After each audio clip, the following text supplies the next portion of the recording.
Halo semuanya, selamat datang di sesi bedah materi kita kali ini. Kita sering banget mikir kalau teks-teks kuno itu ya cuma relevan buat orang zaman dulu aja kan? Apalagi di era modern yang serba cepat ini. Tapi gimana kalau saya bilang ada sebuah teks kuno yang diajarkan ke anak SD loh, tapi sebenarnya isinya itu ibarat tamparan keras buat perilaku internet kita zaman sekarang. Ya, hari ini kita bakal membedah sebuah buku pelajaran kelas 5 Madrasah Ibtidaiyah dan melihat gimana ajaran kuno di dalamnya secara langsung menantang kebiasaan digital kita. Anda pasti bakal kaget betapa relevannya materi ini buat kita semua, para orang dewasa. Nah, sumber kita hari ini adalah buku teks resmi dari Kementerian Agama cetakan tahun 2020. Menggunakan buku anak sekolah sebagai landasan mungkin kedengarannya sepele ya. Tapi tunggu dulu, materi di sini tuh merumuskan fondasi moral dari usia yang sangat dini. Dan jujur aja, kalau kita benar-benar meresapi apa yang ditulis di sana, pesannya itu punya bobot yang luar biasa berat. Bisa jadi ini adalah pengingat yang justru paling kita butuhkan hari ini. Oke, ini peta jalan kita.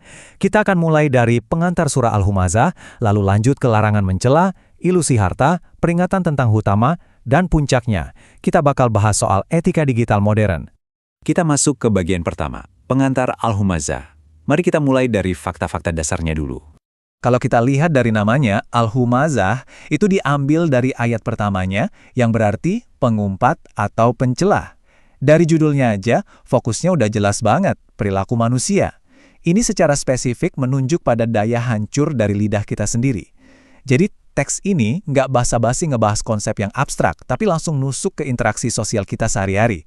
Gimana cara kita ngomong dan memperlakukan orang lain.